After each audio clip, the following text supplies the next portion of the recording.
दर्शक बंधु आगुरी जेकोसी कम हेले कि ब्लॉक हो कि तहसिल हो कि जेकोसी जगह को आपण माने गले तो दौड़ी दौड़ी आपण मानकर चप्पल छिड़ी जाउतिला आपण को के कथा के शुणती ही नहीं। तो एबे जेहेतु आम नूतन मुख्यमंत्री मोहन चरण माझी जहाँ कि बीजेपी सरकार आसी जाइछन्ती तो एणिकी अभियोग शुणा जहाँकि पोर्टाल अपडेट कर दैनिक रिपोर्ट प्रस्तुत करने को मुख्यमंत्री की परामर्श देइछन्ती। तो आपण मैंने चाहिए डायरेक्ट मुख्यमंत्री को विजिट करी आपणकर अभियोग दे पारिबे, नाई तो व्हाट्सएप माध्यम रे आपण अभियोग दे पारिबे, नाई तो आपण मेल भी करि पारिबे। तो कौन रही यार इनफॉरमेशन जहाँकि अभियोग शुणाणी लोक मैंने को जहाँकि आम नूतन मुख्यमंत्री मोहन चरण माझी कौन वक्तव्य देती तार संपूर्ण डिटेल्स इनफॉरमेशन मुझे आपण भिडियो देदेवी। तो ता पूर्व आपण मानक अनुरोध दयाक भिडियोटा को शेष पर्यटन देखूँ। आज भिडियोटी प्रथम थर पर देखते एवं भिडियो गोटे लाइक कर दिंतु आ संगे संगे मनुआ नना मनी डायरी चैनल को सब्सक्राइब कर पाखरे आसुवा घंटी बटन ऑल दबाई दिंतु। हेलो फ्रेंड्स, नमस्कार, जय जगन्नाथ। मु मनुआ आपण मानक स्वागत करुच्ची आज आउ एक नुआ दमदार भिडियो।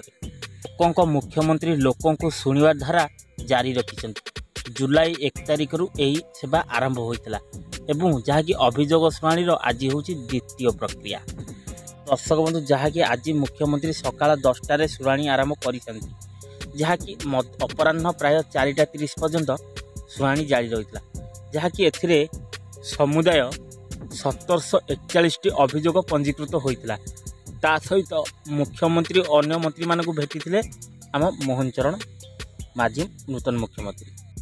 आम नूतन मुख्यमंत्री मोहन चरण माझी कहते जे जहाँकि लोक मानक समस्या को मन दे शुणा और दुख बुझी सारिबा परे तार समाधान करने मुख्यमंत्री को उद्यम जहाँकि तांकु लोक माने मुख्यमंत्री भाव परिचय देइछन्ति। जहाँकि तांको सरकार नूतन मुख्यमंत्री सरकार रूपे लोक मानकु पाह्या देइछि।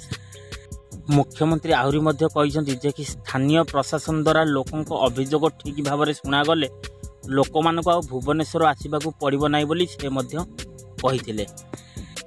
तो दर्शक बंधु आहरी मध्य आम नूतन मुख्यमंत्री कहते जे जदि जड़े सरकारी कर्मचारी माने मुख्यमंत्री को अभियोग शुणा आसुथिबारु यह आचरण विधिर उल्लंघन करुछि, तेणु सेमानकु मुख्यमंत्री को अभियोग प्रकोष्ठ को न आसी संपृक्त विभागर कर्तृपक्ष मानकु अभियोग जणाइबाकु निर्देश मध्य देइछन्ति। मु एवं आम मंत्रिमंडलर सदस्य माने एठारे उपस्थित रही जहाँकि लोक मानक कथा को गुरुत्वर दे शुण आ से संपर्क में आलोचना समालोचना करी तुरंत संपूर्ण जहाँकि दोषी विरुद्ध में दृढ़ कार्यानुष्ठान नेबा सांगू जहाँ को उचित न्याय दवा कथा दिया जाऊ। मंत्री माने अभियोग ग्रहण कले मध्य मुख्यमंत्री को बाट दे ताहा तलू जाउछि।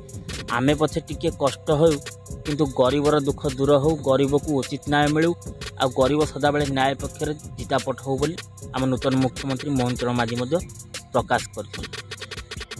आम नूतन मुख्यमंत्री आहरी कहते यही प्रक्रिया ग्रीवेंस प्रक्रिया जहाँकि केवल भुवनेश्वर में सीमित न रखी आरडीसी स्तर में अभियोग शुणाणी विचार कर जहाद्वारा कि लोक मानक न्याय प्रदान करिबारे आहरी प्रक्रिया सरल हेबो। आबु ता सहित मुख्यमंत्री कहते कि लोक माने जहाँकि उचित परिमाण में यथेष्ट न्याय लोक मान खूब शीघ्र मिल पार एप्रति तुरंत ध्यान दिंतु जहाँकि एत बाट दौड़ी न आसी सब प्रत्येक जिलार आरडीसी स्तर में गोटे गोटे अभियोग जहाँकि ब्रांच टाइप खोल जाऊ से अभियोग दे प्रत्येक अभियोगर समाधान से करें।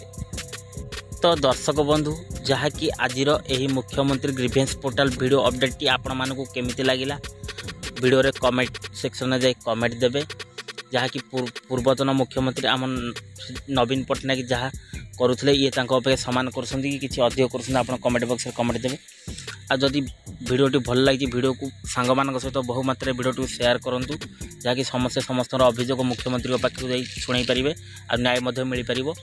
आदि वीडियोटी एवं प्रथम थर पर देखुं वीडियो गोटे लाइक कर दिंतु आ संगे संगे मनुआ नना मनी डायरी चैनल को एवं सब्सक्राइब करी पाखे आसुवा घंटी बटन ऑल दबाई नियंतु। तो दर्शक बंधु आज भिडियोटा को मुझे रखुची पुणी देखा नेक्स्ट एपिसोड पर्यंत से पर्यंत मत विदाय दिंतु। रहुची नमस्कार, टेक केयर, बाय बाय, जय जगन्नाथ।